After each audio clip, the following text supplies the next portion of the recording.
Hello everyone, B1B Flyer here again. Welcome to the fourth video in the Blister to Battle series.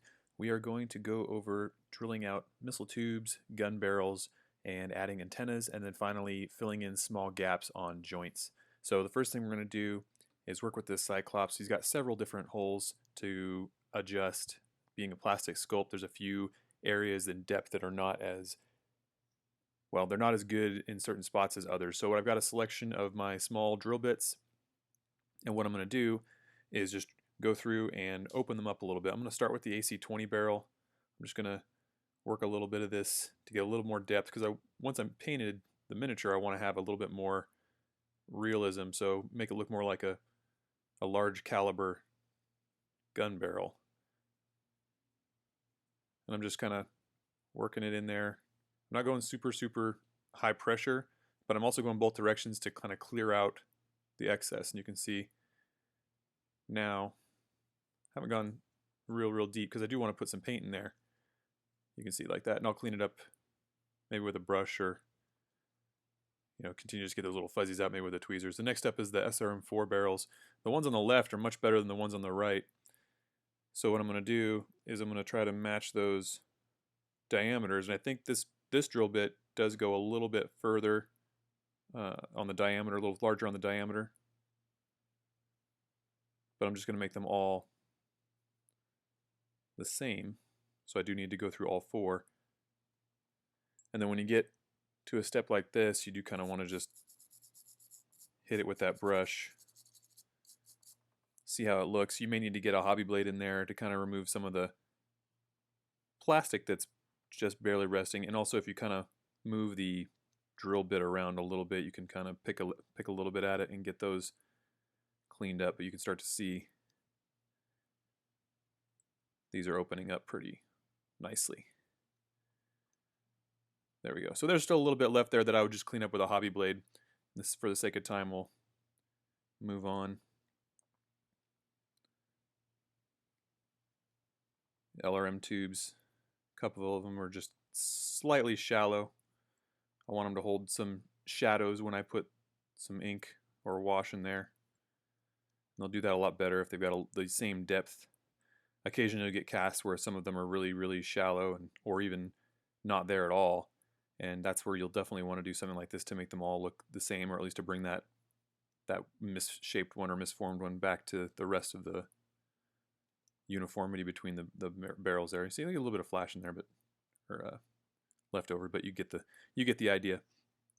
For the antenna on the Cyclops, he's got one back here. I like to use the artwork on sarna.net or in the TOs, the TROs.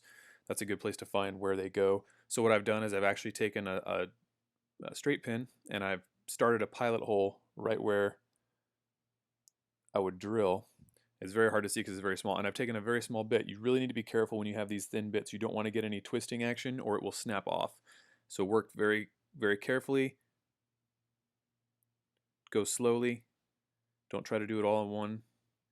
And because these plastic and these bits are very sharp, it really doesn't take a whole lot of pressure, and you'll get plenty of depth for a simple bristle antenna or metal antenna. If you're working with metal, definitely take your time more with these very thin ones. I actually tend to use the larger ones, even though I might be using a small brush bristle. So now I've got, this is a toothbrush bristle. Let's see if I can get that in focus there. I use a standard toothbrush. Just trim them off. You can use, I've got an example right here, is a fake plant. I think it's from a Christmas tree or something like that. The thicker ones. Anything you find that's a soft bristle, you can use. So all I'm going to do now is grab some glue.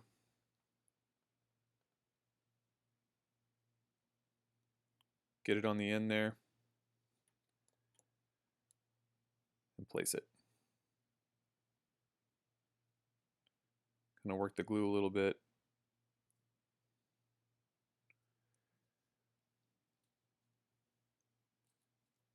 And then, like I said before, I use these straight pins you can use the head or the actual pointy part.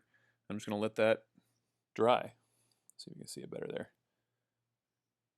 So that's it. We'll let that dry for just a moment while I talk about the stooping hawk and the putty. So This guy doesn't really have much to drill out. He does have a recessed area here, but not for the other laser. These are medium lasers, a pulse and an ER. So I'm just going to let him be because I'm just going to do some jeweling effects on those when I paint them. His AC10 or Ultra AC10, I might go in and just shallow or deepen one of the or two of those holes to make them all look the same. But overall, I'm actually not going to do any drilling on him, and he doesn't have any antennas, so I'm not going to do anything with regard to that. What I will do is talk about what the fillers are going to be, because when we did that elbow joint, there's a little bit in here that the glue didn't fill completely, and I think when it's painted up it's not going to look quite as uniform as the other side. So I'll probably try to put a little bit of that squadron putty in there, simply because I think green stuff is actually probably going to be too much. I'll end up having to trim more of it away, and I don't think it'll have as good a bond. When you get to super small filling, that's where you do want to get into some filler putties and things like that instead of green stuff. It's not to say you can't use it, but that's just what I do. So for Anita-Tite, or commonly referred to as green stuff, it's basically an epoxy putty. It comes in, you can get it in these ribbons or in the big cylinders like the plumber's epoxy that I was showing you. You can also buy it different colors. Brown is typically a harder material, harder cure, so it's better for making hard edges if you're doing sculpting or you're doing a lot of mod work and things like that. For instance, on this model here, I've used green and brown just depending on what I was working with to get the hard edges, maybe for the canopy and trying for these armor plates, and then adding on with the green stuff just because I knew it was maybe going to be more rounded. I didn't need a harder edge. So really though, find what's available to you. You can order it on Amazon and other websites, things like that. Go to your local game or hobby shop. They should have stuff. And then I've got this green squadron putty. This is actually something you get for model airplane and RC plane building typically, or even plastic model kits. So this stuff has a pretty good level of fumes though, so make sure you've got good ventilation where you are. I've already pre-mixed my green stuff, the yellow and the blue. Cut out that center joint area and then mix it until it's a uniform color, and then mix it for about another minute. You may want to have your fingers damp while you're doing that as well to prevent sticking. For about the first 30 to 45 minutes is when it is its tackiest. So if you're going to place it somewhere that you want it to stick, that's when I recommend you do that. And for here, we're going to fix this Cyclops arm that we've reposed because there's a good gap around the arm all the way around. So I'm rolling this around. I've estimated how much I need. I'm going to grab my sculpting tools.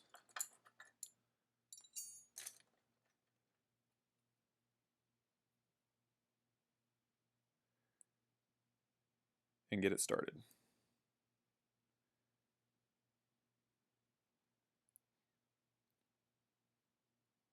A lot of people, or a lot of folks will use water, saliva, or vegetable or some sort of natural oil to prevent your tools from sticking. So keep that in mind. I'll admit right now I tend to use saliva. Water works too. I'll save you since I've got a mic, I'll save you the sounds of me doing that on my sculpting tools. So right now I've got a bladed style sculpting tool, and I'm just basically contouring the edge all the way around just to make sure it gets into those cracks. And then what I'm going to do is smooth it out with my putty or clay shaping tools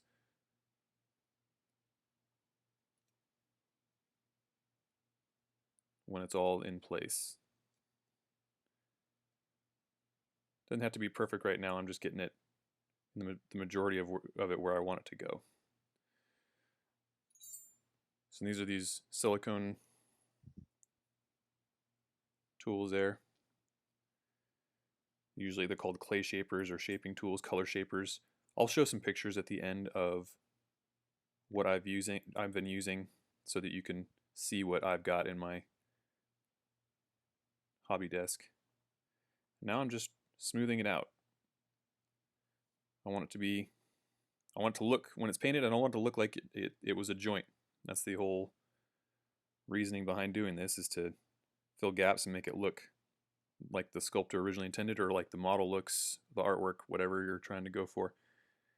If you want to carry these panel lines out further, you can do that a couple of ways. You can grab an edge and then just contour that edge, roll it right in, and that'll be there once it dries. You can also do that later. You don't have to do it right now. The nice thing about green stuff is that it goes through a couple of states of curing where it's still workable. Like I said, for attaching, you pretty much want to do that early. but when it comes to shaping or if you're doing some detail work, you actually do want to let it cure on the model for a little while to allow you some more control. So, and I'm not going for perfect on this. I'm just making it look like I didn't cut it off and reattach it in a different angle. So.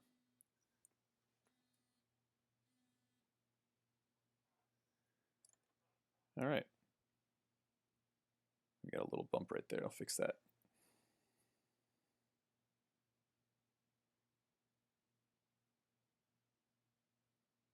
And then if you're going to sand it or if you're going to do anything to it later, let it cure. And by let it cure, I mean don't wait 4 hours. It'll still be soft. I typically let my green stuff cure at least 24 hours. Now for the stooping hawk, here's my green stuff putty, or green putty I should say, also known as squadron putty. It's by Squadron products. It smells like model airplane stuff right now. I've got some good ventilation. I got the fan on. So I just take a little bit. I usually just put it on a paper towel because if you leave this open, it'll dry, and this stuff will dry out if you don't keep it covered. So it's already drying right now, I'm sure. And I'm just going to take a little wet dental pick here. Grab a little bit.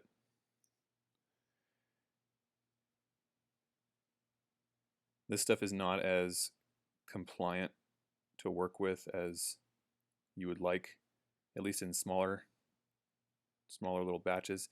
And you do need to be careful because now I'm filling in these panel lines, so I know I will need to go back and just run a blade over it just to actually pick it back out.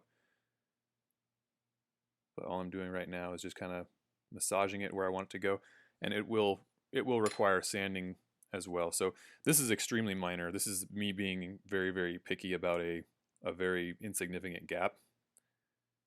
But I figured I would show you all the different methods and ways you can go about doing this. This stuff is sandable. You definitely want to let it dry. It air dries. It's water soluble, I believe. So you can clean it up pretty well. So yeah, so this will dry here. I'll probably just go over it quickly with a little bit of a sanding or with a brush maybe, and then the parts that got into these panel lines here, I'm going to get some of it out now. That will come out with a pick or a sharp blade point, and that won't be a problem when I go to prime. You can also use it as a filler. This model has a air bubble spot right here on the, try to get that focus, right here on the side of this little detail feature. I'm going to throw some in there as well while I'm here. Green stuff would work for this.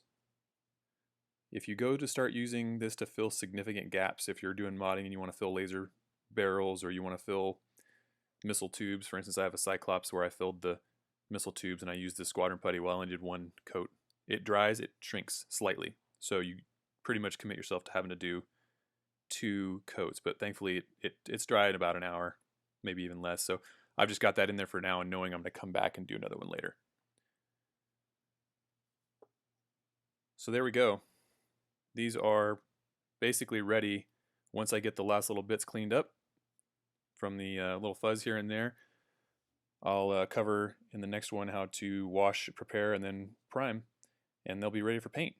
Thanks for watching. Please subscribe. Leave your questions or comments below. Visit camospecs.com. Visit our Facebook page, and we'll see you next time.